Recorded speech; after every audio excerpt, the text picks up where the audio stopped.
Salut, bienvenue sur Django, le podcast qui vous connecte avec les personnalités qui vous inspirent au quotidien. Dans ce nouvel épisode, je reçois l'auteur du livre Entrepreneuriat au Mali, c'est qu'il faut savoir pour réussir. Par ailleurs, il est le directeur partenariat et stratégie du Fonds de garantie pour le financement des secteurs privés au Mali. Découvrons ensemble le parcours d'Amidou Diko. Salut Amidou. Salut Sidi. Comment ça va? Ça va, Dieu merci. Il fait un peu chaud à Bamako, mais on arrive à tenir le coup. Il faut tenir, on est sahélien, tu vois, non? D'accord. Bienvenue dans le podcast Django. Pour commencer, est-ce que tu peux te présenter pour celles et ceux qui nous regardent et qui nous écoutent? Merci, très bien. Je voudrais d'abord vous remercier de m'avoir reçu sur le plateau. Je pense qu'on peut se tutoyer. Ouais, il n'y a pas de souci, c'est toujours un honneur et un plaisir. Je m'appelle Amidou Diko, j'ai 31 ans maintenant. J'ai un bac plus 5, Master Pro en banque, finance, assurance. J'ai maintenant 9 ans d'expérience dans le financement et l'accompagnement des entreprises, dont 7 ans en tant que manager. Je suis l'auteur du livre Entrepreneuriat au Mali, ce qu'il faut savoir pour réussir, qui est sorti en 2021. Et je suis par ailleurs directeur partenariat et stratégie du Fonds de garantie pour le secteur privé au Mali et consultant par moment en financement et stratégie d'entreprise. D'accord, merci beaucoup, ça fait un bon parcours. Justement, dans Django, on est vraiment fan, on aime le parcours de ceux qui osent et qui arrivent à aller au-delà de leurs rêves pour en faire un objectif personnel. Et est-ce que tu peux nous parler d'abord de ta scolarité, comment ça s'est passé au début et à Bamako et les mouvements que tu as eu dans ton enfance? Très bien. Ma scolarité a commencé dans mon village, à 50 km de Ségou. Et comment ça s'appelle le village? Le village s'appelle Djoro. Voilà. Hommage à tous les... On dit Djoro quoi? Djoro, les habitants de Djoro. Donc, la scolarité a commencé là-bas jusqu'à la 9e année. Donc, après, j'ai poursuivi au lycée à Ségou, lycée polytechnique d'Ankimaïga. Et donc, j'ai fait la série mathématiques, techniques et économie, MTE. J'ai obtenu le bac en 2011. Donc, après l'obtention du bac avec mention bien, j'ai obtenu une bourse de coopération pour aller faire ma licence en Tunisie. Donc, j'ai obtenu une licence banque assurance en Tunisie en 2014. Et donc, après cette licence-là, j'ai pu bénéficier d'une bourse d'excellence du nom de Eiffel, bourse d'excellence. Bourse Eiffel, oui. Voilà, du gouvernement français, et donc qui m'a permis de faire mon master 2, mon master 1 et 2 en France, en banque, finance, assurance. D'accord. Mais pour un enfant qui vient de Sikasso et plus précisément à Djoro, on parle beaucoup, il y a une métaphore sur les boursiers. Est-ce que toi, tu as eu des problématiques quand tu as eu la bourse pour aller étudier en Tunisie ou pas du tout? De Ségou, donc de Djoro. D'abord, moi, quand il y a eu les résultats du bac, j'ai un professeur qui a appelé mon papa et qui a dit, voilà, Amidou a obtenu la mention bien, il y a l'opportunité de bénéficier d'une bourse, dès maintenant, il faut commencer les démarches et tout ça. Bon, donc je suis venu à Bamako. J'ai fait les démarches avec un ami qui a obtenu aussi la mention. Et donc, au départ, c'était pas évident. Il y a même des gens qui disaient, bon, toi, tu ne connais personne, tu vas chercher la bourse, c'est sûr que tu as très peu de chance pour l'avoir, etc. Mais bon, on a quand même fait les démarches et Dieu merci, j'ai obtenu la bourse pour aller en Tunisie. C'est vrai qu'il y a des préjugés, mais bon, il faut reconnaître que le mérite, ça, c'est toujours récompensé. Donc, il faut tenter toujours sa chance. D'accord, ok. Donc, suite à cela, après tes études en Tunisie, tu obtiens la bourse Eiffel pour aller étudier en France.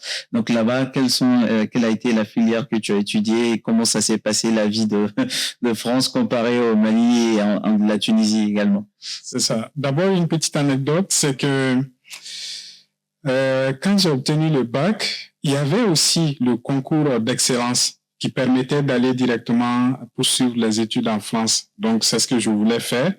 Mais malheureusement pour moi, en 2011, je crois que les lauréats de la MTE n'étaient pas concernés par le concours d'excellence. pour aller en France. Donc, le choix que j'avais, c'était d'aller en Tunisie. Donc, c'est les études en Tunisie qui venaient prioritairement juste après la France. Et donc, j'ai pas pu aller en France comme ça alors que je le voulais. Bon, je suis allé en Tunisie à la fin de ma licence. Avec les résultats que j'ai pu obtenir, j'ai obtenu la bourse d'excellence Eiffel. Et je pense que les conditions de la bourse d'excellence Eiffel étaient meilleures. Ouais. Si je l'avais obtenu pour aller directement en France. Donc, c'est pour dire que parfois, on n'a pas tout de suite ce qu'on veut, mais peut-être qu'on a meilleur plus tard. Donc, quand je suis allé en France, j'étais dans de très bonnes conditions. Sincèrement, il faut le reconnaître. La bourse était vraiment suffisante. C'est même très bien. Hein. Ça avoisine le SMIC. Ça avoisine le SMIC. Ouais. La bourse était bien. En plus, il y avait l'aide aussi pour le paiement du loyer du CROUS. Mais malgré tout ça, quand je me suis bien installé, j'ai quand même fait des petits boulots aussi, histoire d'apprendre, de m'intégrer et aussi de faire des économies pour plus tard. Donc, les études en France étaient très bien. Il y a beaucoup de rigueur là-bas. Sincèrement, pour vous dire, j'avais des notes de 17-18 en Tunisie. Bon, c'est vrai, j'ai obtenu aussi le bac ici au Mali avec mention bien. Mais quand je suis arrivé en France, sincèrement, c'était trop compliqué d'aller au-delà de 15 de moyenne. Déjà 14 de moyenne, c'est vraiment... Ouais, ça, c'est déjà bien. C'est déjà ça. Donc, le niveau de la rigueur est vraiment très élevé. Ok. Mais pour un enfant qui vient de Duro, à l'époque où tu partais en France, tu as obtenu la bourse Eiffel. Est-ce que à cette époque, tu te disais que c'était déjà une consécration ou tu te disais que c'est le moment de vraiment aller au-delà, travailler encore plus pour atteindre tes objectifs? Ouais, j'ai considéré ça comme une chance, pas une consécration, mais plutôt une chance pour aller au bout de ce que je voulais. Au bout de ce que je voulais, parce que les études, c'est pendant qu'on est encore jeune, il faut les faire avec détermination. Ça permet de profiter du reste de la vie. Donc, c'est ce que j'avais en tête. Je me disais que c'était le moment de finir mes études dans de bonnes conditions, de commencer ma vie professionnelle tranquille.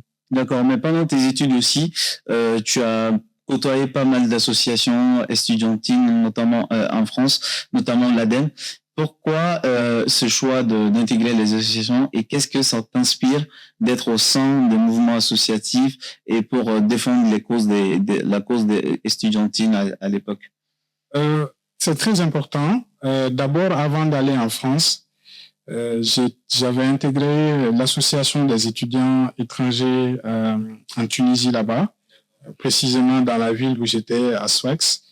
Et d'ailleurs, j'ai présidé une association au sein de ma faculté et j'ai trouvé ça comme une première expérience vraiment qui a construit une certaine maturité en moi.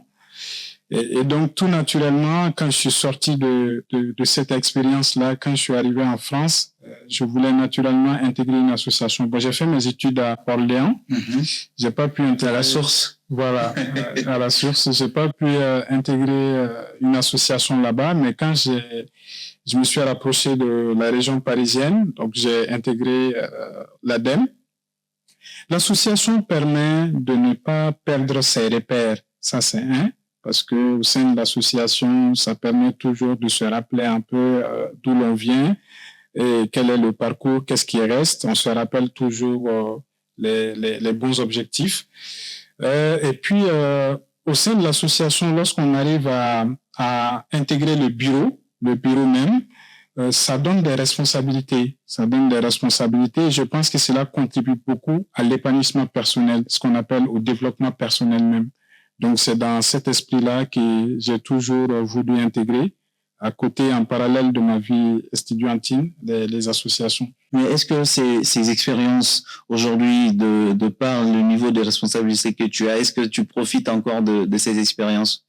Beaucoup, parce que c'est mon expérience de président d'association d'abord quand j'étais en licence qui m'a beaucoup formé personnellement sur le management des personnes, comment composer avec les gens. Il faut écouter les gens. Il faut pas écarter les idées contradictoires. Quand les gens ne comprennent pas ton idée tout de suite, il faut trouver le moyen pédagogique de mieux l'expliquer peut-être. Mais il faut pas voir en eux la mauvaise foi, etc. Il y a aussi ce brassage culturel quand vous êtes plusieurs nationalités. Exactement. Ce brassage culturel également, ça permet de tisser les liens. Même aujourd'hui encore, je suis en contact avec des étudiants du Tchad, du Burundi, du Congo, du Sénégal, de la Côte d'Ivoire, etc. Et donc, tout ça contribue à l'épanouissement personnel, effectivement. D'accord, ok. Entre-temps, à l'ADEME, vous avez fait un événement qui s'appelle Mali Silinesigi. Je pense que ça rentre un peu dans ton cadre parce que là-bas, vous avez parlé d'emploi, d'entrepreneuriat, de financement. Aujourd'hui, quelle est la vision que tu as avant? Vous avez fait l'événement. Aujourd'hui, qu'est-ce que ça t'inspire, le fait d'avoir initié cet événement à l'ADEME? D'abord, j'en profite pour rendre hommage à mes camarades qui étaient là dans l'ADEME avec moi, tout le bureau. Moi, j'en étais pas le président, hein, j'étais simplement membre du bureau. Le projet Mali Silinesigi a été initié pendant que j'étais membre de l'ADEME, effectivement. C'était une bonne initiative, très bonne, dans le sens où l'objectif était d'encourager la mise en relation entre les entreprises ou encore des personnes qui connaissent bien l'environnement du Mali avec les étudiants et les professionnels qui sont installés en France. Et donc, je pense que ces initiatives-là favorisent le retour d'expertise au Mali. Et pour la petite histoire, c'est d'ailleurs une initiative similaire qui a fait que moi-même je suis rentré au Mali. Parce que Campus France a organisé à un moment donné, je crois que c'était courant 2017 ou 2018, un forum où des entreprises maliennes avaient été invitées à aller à la rencontre des étudiants, des professionnels, voilà. Et justement, c'est lors de ce forum-là que j'ai rencontré une équipe du Fonds de garantie pour le secteur privé. Et donc, avec cette équipe-là, on a échangé. À l'époque, je travaillais chez BPI France. Et donc, BPI France fait l'activité de garantie, de financement de l'écosystème. Voilà. Les PME et même les entreprises de taille plus importante. Et donc, moi, j'étais aussi dans la dynamique de retourner au Mali. Eh bien, quand ils sont retournés, l'opportunité s'est ouverte. Donc, j'ai postulé et puis j'ai passé les entretiens et on est tombé d'accord sur les conditions et je suis rentré. D'accord. Mais là-bas, en ce moment, avant de rentrer, quels ont été les messages de la famille, de l'entourage? Tu sais ce qu'on dit. Il y a d'abord, en France, on parle du mythe de retour. C'est compliqué quand on s'y installe. Mais quand on décide aussi de rentrer chez soi, de rentrer au bercail, il y a la famille qui dit pas mal de choses à côté, des préjugés. Mais comment toi, tu as su appréhender tout ça et pouvoir construire ton retour au Mali? Oui, c'est vrai qu'il y a des messages pas très encourageants pour le retour. Mais il faut l'analyser avec un esprit de discernement. Il ne faut pas se jeter comme ça. Moi, j'avais sérieusement discuté avec mon employeur. D'ailleurs, le directeur de l'époque était à un moment donné de passage à Paris. Il avait souhaité me rencontrer aussi, avant même que je ne poursuive les interviews. Donc, on avait sérieusement discuté. Ce n'est qu'après, quand on est tombé d'accord, quand on a contractualisé presque, que j'ai décidé de rentrer. La famille disait, est-ce que tu es sûr? Est-ce que y a pas une influence politique qui pourrait faire que bon, tu pourrais changer de poste, tu pourrais être rétrogradé, etc., etc. Et surtout que moi, je rentrais un peu à la veille des élections des élections de 2018. Et donc, mais je me disais que le Mali, c'est quand même mon pays. Certes, il peut y avoir des risques, mais je pense aussi que il faut compter sur ses propres compétences. Quand on a des compétences à faire valoir, c'est des risques qu'il ne faut pas mettre en avant. Je pense que les compétences permettent de gérer ces genres de risques-là. Donc, c'est dans cet esprit-là que je suis rentré. Et vraiment, tout s'est bien passé. Tout s'est bien passé. D'ailleurs, l'employeur, le directeur qui m'a recruté à l'époque, lui, quelque temps après, il a fait valoir ses droits à la retraite. Un nouveau directeur est venu, mais rien n'a changé. Au contraire, le feeling est toujours là parce que je suis là pour travailler. Donc, les responsabilités qui sont les miennes, je les gère avec rigueur. Et je pense que c'est ce que tout dirigeant, tout manager cherche. Et ce qu'il faut retenir là-dedans, c'est que, bon, d'abord, on n'a pas forcément besoin d'avoir une relation sociale toujours pour retourner au Mali, avoir un poste, parce que je vous le jure, j'avais pas de connaissances au sein de l'entreprise. Je pense que c'est un message important à noter. Deuxième chose, ce n'est pas parce que il y a changement de dirigeant quelque part que aussi tu changes de poste. Non, il faut toujours compter sur ses compétences. À partir du moment où on fait valoir ses compétences, je pense qu'on est à l'abri de ces genres de risques. Mais ce changement, est-ce que en réalité, c'est pas un reflet de ce qui se passe chaque jour dans le pays? Est-ce que c'est pas quelque chose de vraiment factuel sur le quoi on peut se reposer au fur pour justifier tous ces changements-là? Certes, il y a des cas. C'est pas des messages très positifs. Fort malheureusement. Fort malheureusement. C'est pour cela que moi, je ne veux pas mettre en avant ces genres de messages. Parce que à côté de ces comportements, de ces réalités, il y a d'autres réalités aussi sur lesquelles il faut plus compter. Voilà, il faut se mettre plutôt dans les réalités positives et non pas dans les réalités pessimistes. Voilà. Mais une fois que tu es rentré au Mali, on sait que le climat de travail en France, c'est un peu différent du Mali. Chaque pays a sa réalité. Au Mali, il y a le social. Bon, en France, ça compte beaucoup moins quand on est dans le monde professionnel. Est-ce qu'à un moment donné, tu as ressenti du dégoût, tu as eu envie de retourner en France, ou plutôt tu as été vers ce côté optimiste où tu te dis que les choses vont évoluer et moi-même, je suis un acteur du changement. Il faut que j'arrive à changer les choses. Oui, c'est exactement ça qui a été mon leitmotiv depuis que je suis rentré. C'était un retour définitif pour moi. Hein. C'était un retour définitif. Donc, il fallait que je contribue. D'ailleurs, le directeur de l'époque que j'ai rencontré à Paris, quand il m'a demandé pourquoi tu veux rentrer, tu es jeune, tu as un emploi stable, etc. Pourquoi tu veux rentrer? Je lui ai dit, mais je veux rentrer parce que je veux rendre ma carrière utile. Je veux me sentir plus utile. Hein? Donner du sens à ma carrière. Voilà, c'est le terme que j'ai utilisé. Donner du sens à ma carrière. Et donc, je pense qu'au Mali, ici, j'ai une valeur ajoutée beaucoup plus importante, beaucoup plus intéressante. Je peux beaucoup plus m'épanouir. Si j'étais resté en France, certes, j'aurais pu avoir des postes de responsabilité, mais je pense que j'aurais dû attendre quelques années avant de les avoir. Au Mali, ici, on m'a fait confiance sur la base de mes compétences. Et certes, sur le chemin, on rencontre parce qu'on collabore avec des gens qui n'ont pas la même culture professionnelle, qui ont commencé leur carrière dans un autre cadre, etc. Mais le challenge pour moi aussi, c'était de gérer ça avec beaucoup de sang-froid, beaucoup de pédagogie, beaucoup de méthode.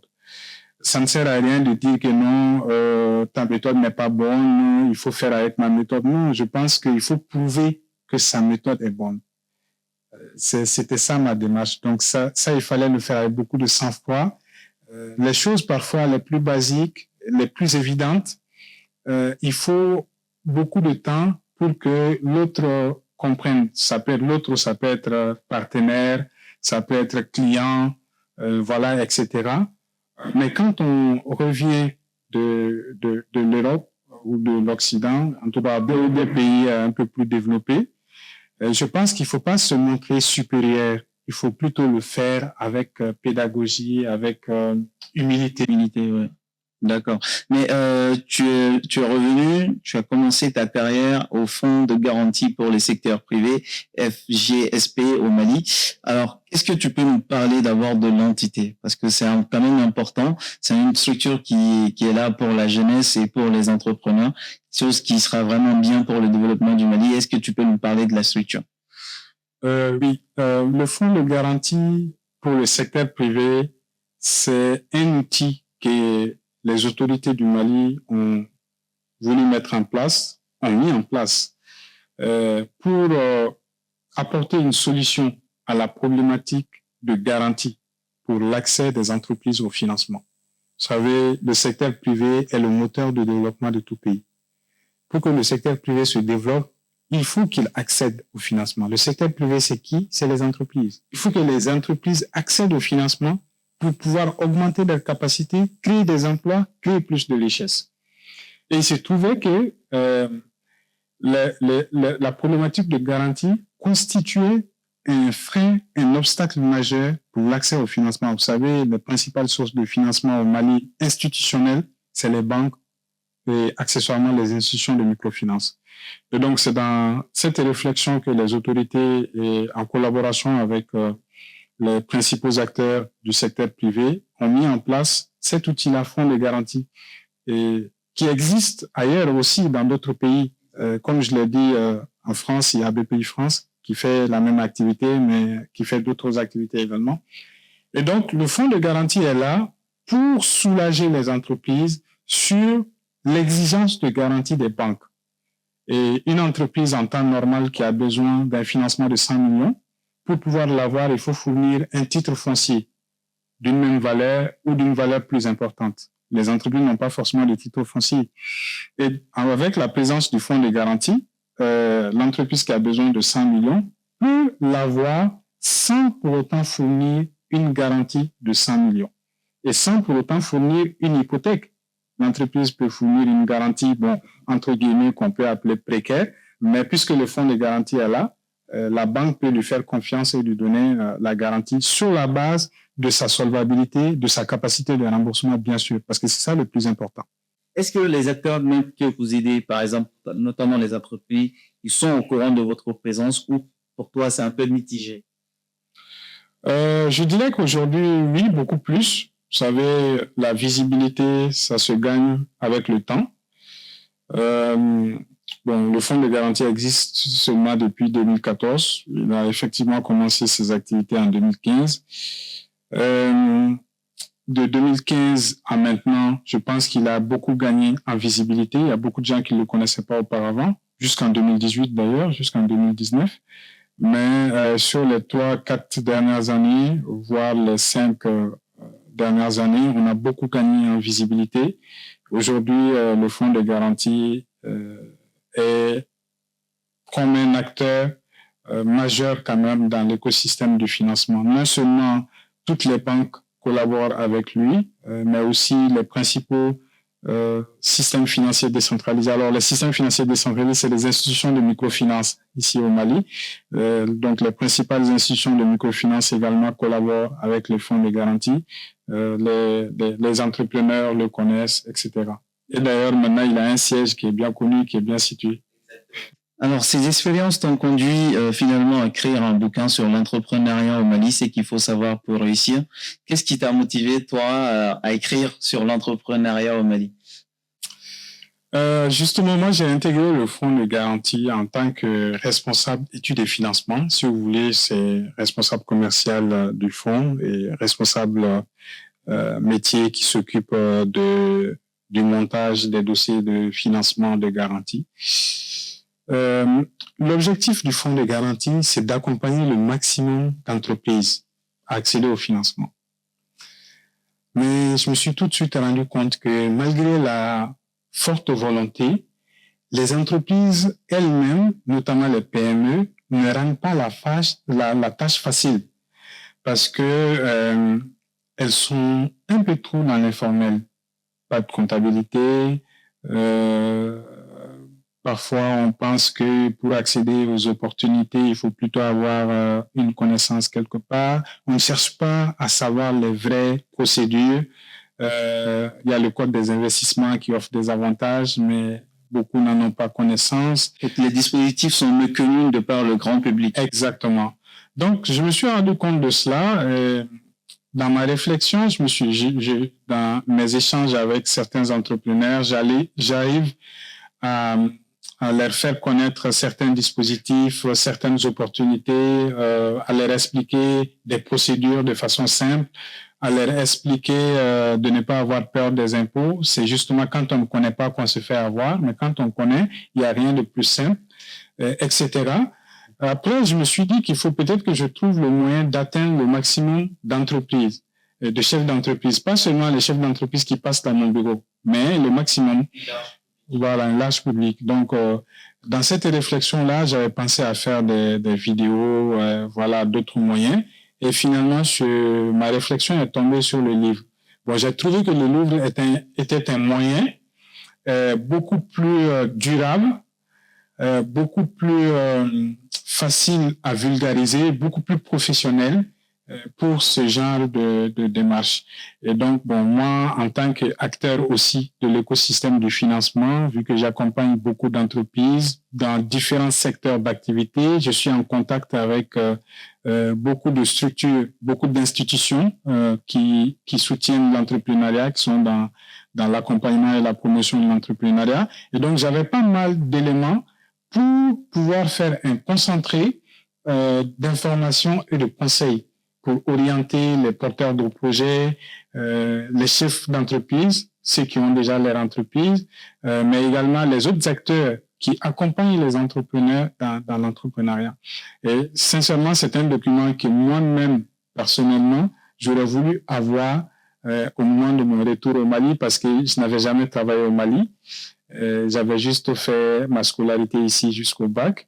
Mais à un moment donné, quand j'ai l'opportunité de faire une synthèse de toutes ces informations et de donner des conseils, je me suis dit que c'était presque un devoir à faire.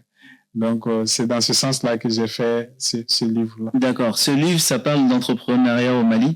Mais pour toi, aujourd'hui, quels sont les freins structurels qui étouffent l'écosystème entrepreneurial au Mali? Les freins structurels, c'est d'abord les infrastructures. Des infrastructures en termes d'électricité, donc énergétique, infrastructures en termes de coûts d'accès à l'Internet, les infrastructures routières pour ceux qui sont dans le domaine de transport, etc. Et il y a également la fiscalité, pas de façon intrinsèque, mais tout simplement parce qu'elle est mal expliquée. Et parce qu'elle est mal expliquée, donc ceux qui sont dans le formel se font un peu avoir et ça crée une sorte de concurrence déloyale parce qu'il y en a les autres qui sont dans l'informel. Vous êtes dans le même domaine. Celui qui est dans l'informel, c'est sûr qu'il a moins de charges à supporter que celui qui est dans le formel. Donc, vous voyez, ça rend compliqué l'entrepreneuriat formel, structuré, parce qu'on a toujours des concurrents. Vous voyez le cas de Télémanie, par exemple. Télémanie a vite fermé boutique, malheureusement, alors que Télémanie avait même réussi à avoir des financements pour se développer. Mais tout simplement, il y a eu une concurrence déloyale et Télémanie a vite fermé. Il y a beaucoup de cas comme ça où les entrepreneurs ont la volonté de faire bien, mais la concurrence déloyale les tire un peu vers la dégradation de la qualité de leurs services ou de leurs produits. D'accord, mais est-ce que cela c'est pas aussi par le mécanisme social? Parce qu'on sait qu'au Mali, il y a certaines ethnies, pour ne pas citer de nom, je sais, dès lors que tu atteins une certaine majorité, on ouvre une boutique, on te met dans la gestion, ou on te met dans la gestion du bien familial. Est-ce que c'est pas cette suite logique qui amène à créer beaucoup d'entreprises informelles? Ou comment toi, tu arrives à justifier cet écart de par ton expérience personnelle? La dominance de l'informel, moi, je ne l'explique pas par la culture, je l'explique par la volonté politique. C'est juste une question de volonté politique. il faut le dire, l'informel ne profite à personne, en réalité. Même ceux qui pensent que ça leur profite que dans une certaine mesure. Mais après, eux-mêmes en récoltent les frais quelque part aussi, parce qu'on est dans un écosystème.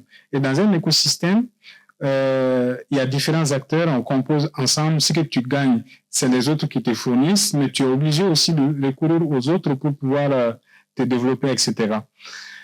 C'est juste une question de volonté politique. Aujourd'hui, quand on regarde, l'une des conséquences, c'est que les entreprises qui payent les impôts, elles sont pas nombreuses. Quand on regarde aujourd'hui, la pression fiscale, elle est relativement moindre. On dit au Mali, la pression fiscale n'est pas élevée, mais tout simplement parce que c'est seulement quelques entreprises qui payent à la place de beaucoup d'autres entreprises. Peut-être il y a 10% des entreprises qui payent les impôts. Bon, quand tu prends ces impôts-là et tu rapportes au nombre d'entreprises présentes au Mali, c'est clair que tu vas tomber sur une pression fiscale faible, parce que ce n'est pas toutes les entreprises qui ont payé. Et donc, c'est un manque à gagner important pour l'État même, parce que l'État, en encourageant ces entreprises-là dans les formels, peut élargir son assiette fiscale et gagner plus, donc financer davantage les infrastructures, etc. Vous savez, maintenant, les temps sont un peu durs quand même au Mali. On a beaucoup de chantiers qui souffrent un peu. La principale source de revenus de l'État reste les impôts et les taxes, et encourager les entreprises à aller beaucoup plus vers le formel permettrait à l'État lui-même de pouvoir augmenter son budget et de financer les infrastructures. Bon, il y a d'autres conséquences aussi liées à la faible dynamique de création d'emplois décents. Parce que récemment, vous avez vu, il y a eu polémique sur le taux de chômage. On a dit que le taux de chômage est passé de 6% à 3%. Ouais. Mais en fait, parce que il y a des paramètres qui sont définis pour mesurer ou pour calculer le taux de chômage. Bon, mais malheureusement, quand on tient compte de notre contexte, on se rend compte qu'il y a beaucoup d'emplois précaires, beaucoup d'emplois où le salarié, ou en tout cas celui qui est dans l'emploi en question, ne gagne pas, même le SMIC, n'est pas immatriculé à l'INPS, donc n'a pas de retraite, n'a pas d'assurance maladie, etc. Bon, tous ces gens-là, si on les considère au chômage, eh bien, on se retrouvera à un taux de chômage beaucoup plus élevé. Mais la majeure partie de la population occupée est dans l'informel. Et l'informel, c'est principalement des emplois précaires. Donc, l'informel, l'une des conséquences de l'informel, c'est qu'il n'y a pas beaucoup d'emplois décents. Et donc, même sur le côté impôt sur les revenus, l'État, cela constitue un manque à gagner pour l'État, parce que l'État gagne également sur le revenu des emplois officiels, des emplois décents. Mais aujourd'hui, présentement, quels sont les dispositifs mis en place par l'État pour faciliter la création d'entreprises formelles? J'insiste sur le mot formel. Les dispositions prises par l'État, il y a d'abord l'API Mali, l'Agence pour la promotion des investissements, qui existe depuis bien longtemps, je crois depuis 2008 a commencé ses activités. Il y a le guichet unique au sein de l'API qui a vocation à faciliter la création d'entreprises. Le coût n'est pas exorbitant pour créer une entreprise. C'est vrai que ça dépend de la forme de l'entreprise. Quand c'est une entreprise individuelle, c'est assez modeste. Mais lorsque c'est une société, c'est vrai, il y a d'autres frais qui entrent en jeu, notamment pour l'établissement des statuts, etc. Donc, il y a l'API Mali qui existe depuis longtemps pour faciliter la création d'entreprises.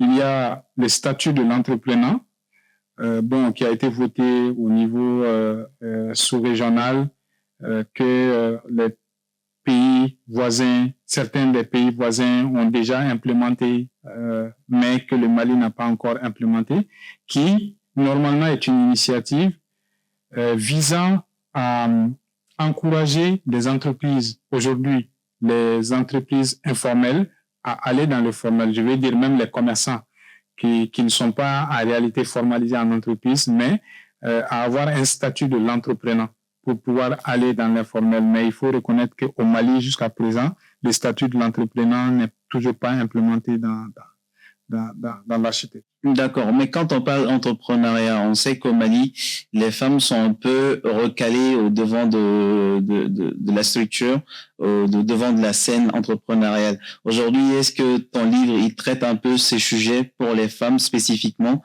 ou sinon, de par tes expériences, qu'est-ce que tu peux dire pour les femmes qui veulent entreprendre, comment faire pour essayer de gagner du temps, comment faire pour être dans la structure formelle et gagner beaucoup qu'en restant dans l'informel?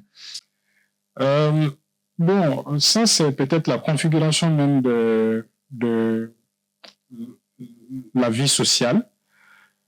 Mais qu'à cela ne tienne, je pense que ces derniers temps, les femmes sont de plus en plus entreprenantes, mais dans le sens vraiment de la vraie ambition entrepreneuriale. Les femmes occupent des postes de responsabilité dans les entreprises publiques, mais aussi privées, y compris des postes de haute responsabilité. Il y a beaucoup d'initiatives qui encouragent l'entrepreneuriat par les femmes, par les jeunes. Il y a depuis bien longtemps, il y a eu le projet FIER, qui était sur le financement du FIDA, je pense. Et il y a le FACEJ qui était sur financement des Pays-Bas et du Danemark et des Pays-Bas, voilà. Il y a d'autres initiatives, Construire le Mali, je crois, financées par l'Union européenne. Il y a d'autres initiatives, voilà, qui accompagnent toujours les jeunes et les femmes. Il y a aussi des projets comme le projet PAFEM, qui est financé par la Banque mondiale. Dans ces projets-là, il y a des volets qui visent à accorder des subventions aux femmes, aux jeunes, qui visent également à encourager le financement de ces cibles-là par les banques à travers des mécanismes de garantie. Qui est autre que le fonds de garantie pour le secteur privé. Oui, mais parfois géré par le fonds de garantie pour le secteur privé. Donc, comme le fonds de garantie est une structure professionnelle qui a vocation à faire ça, donc ces projets-là confient des fonds à gérer au fonds de garantie pour pouvoir atteindre ces objectifs-là.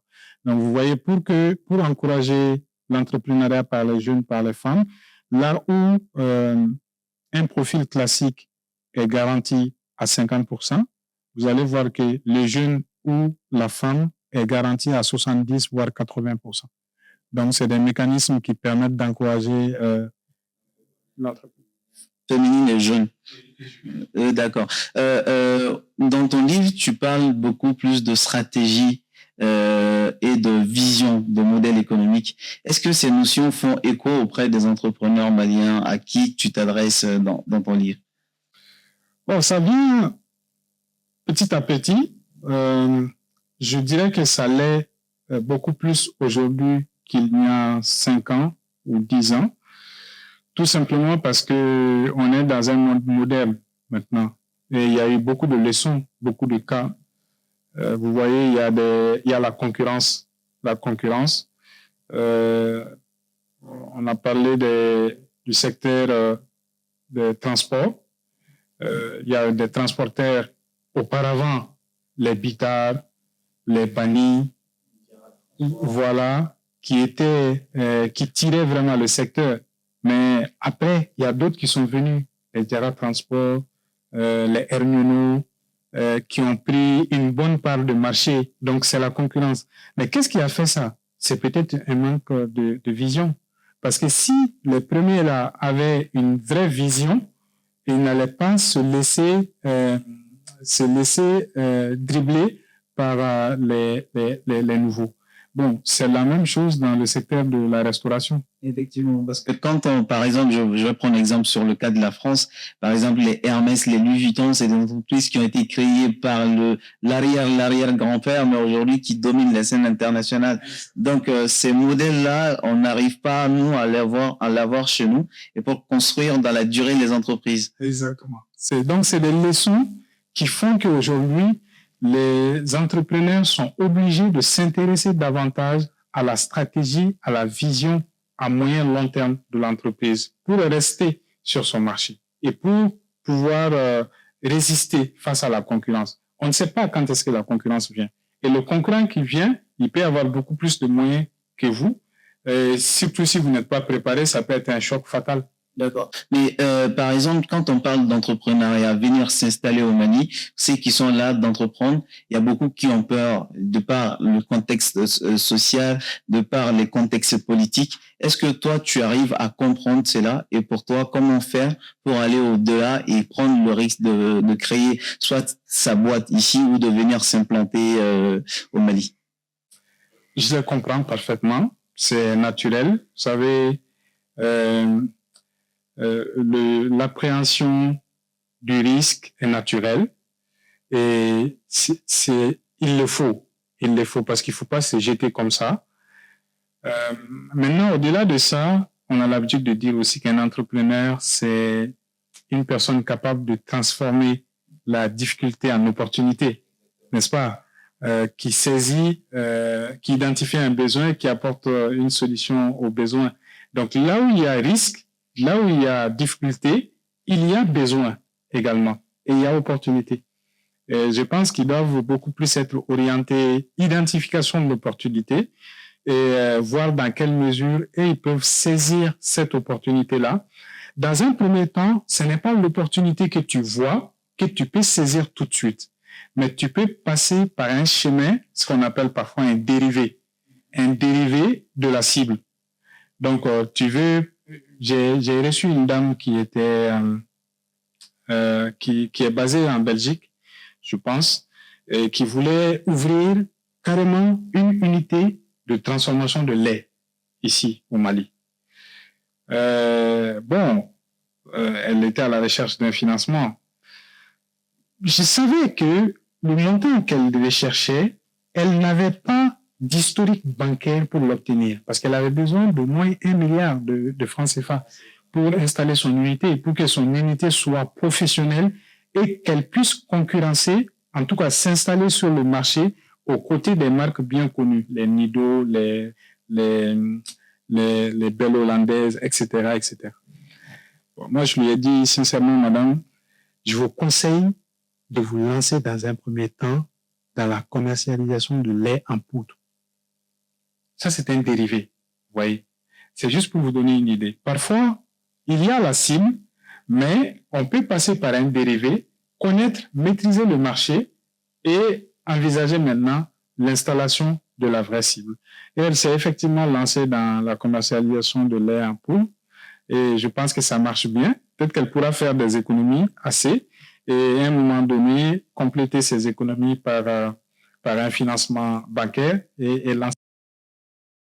D'accord. Mais aujourd'hui, si seulement tu avais le pouvoir de modifier une seule ou plusieurs choses dans l'écosystème entrepreneurial au Mali, de par quoi toi tu aurais commencé au moins 3 choses de par lesquelles tu aurais commencé pour reformer complètement le système entrepreneurial au Mali? Moi, je dirais que vous voyez, l'Agence pour la promotion des investissements, c'est une très bonne idée. Parfois, au Mali, on a de très bonnes idées. Mais la traduction de l'idée ne reflète pas en réalité ce qu'il y a derrière l'idée. Voilà. Je pense que l'Agence pour la promotion des investissements peut davantage servir le climat des affaires. En quoi faisant? En offrant des kits de formation et des guides aux primo-entrepreneurs.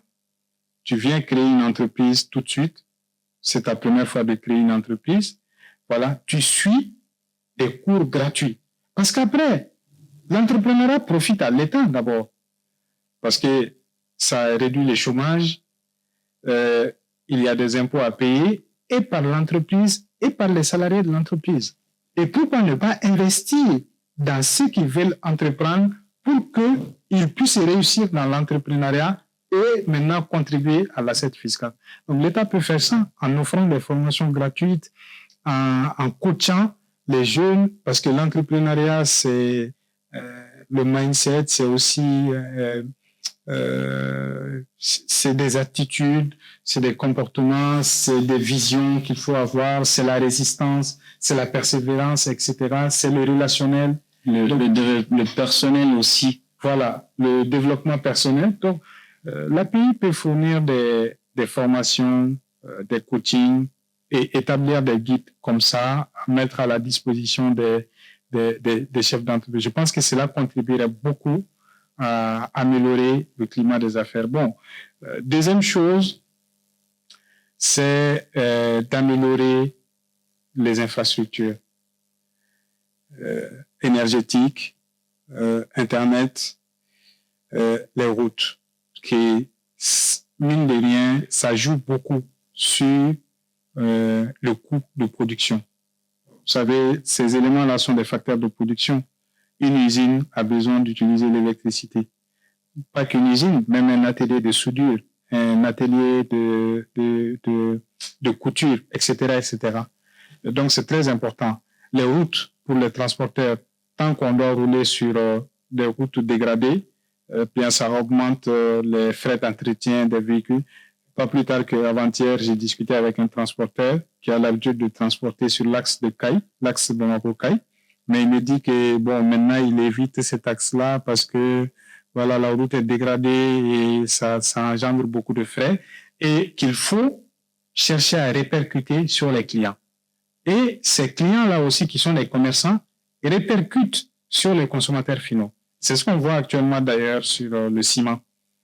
Et tout simplement parce que ils ont décidé d'interdire la circulation pour les camions, les remorques hors gabarit. Eh bien, donc, cela n'arrange pas les transporteurs. Et les transporteurs ont dit, si on doit transporter les biens avec des camions en format un peu plus petit, eh bien, ça augmente un peu notre coût de revient à la charge. Et il faut qu'on répercute ça sur les commerçants. Et tout de suite, les commerçants aussi répercutent sur les marchandises. Donc, vous voyez, il faut améliorer les infrastructures. Et je pense aussi qu'il faut compléter l'écosystème financier. Ici, au Mali, contrairement à beaucoup d'autres pays, on n'a principalement que des banques. Les banques et les microfinances. Les banques et les microfinances, bon, avec des outils comme les fonds de garantie, c'est vrai, ça améliore l'accès au financement bancaire et au microcrédit, mais ce n'est pas suffisant. Il faut des fonds d'investissement, des fonds capables de prendre des risques beaucoup plus importants, beaucoup plus que les banques, avec des montants de financement capables de financer des projets structurants, des usines, des centres, des labos, etc., etc. Donc, je pense qu'on doit compléter l'écosystème financier avec ces outils-là, fonds d'investissement, caisse de dépôt et consignation pour drainer un peu toute l'épargne qui ne sert pas beaucoup aujourd'hui, en tout cas qui ne sert pas vraiment le secteur privé aujourd'hui. Je pense aussi qu'une banque d'investissement, une vraie banque d'investissement, donc ces trois outils-là peuvent contribuer davantage à améliorer le climat des affaires. Donc, quatrièmement, je voudrais ajouter une quatrième chose, c'est l'amélioration du climat des affaires, donc de la confiance entre les acteurs. C'est très important. Voilà. Parce que quand on regarde aujourd'hui, le climat des affaires, c'est la confiance entre les acteurs, entre l'État et les entreprises. Aujourd'hui, il y a beaucoup d'entreprises qui se méfient des marchés publics.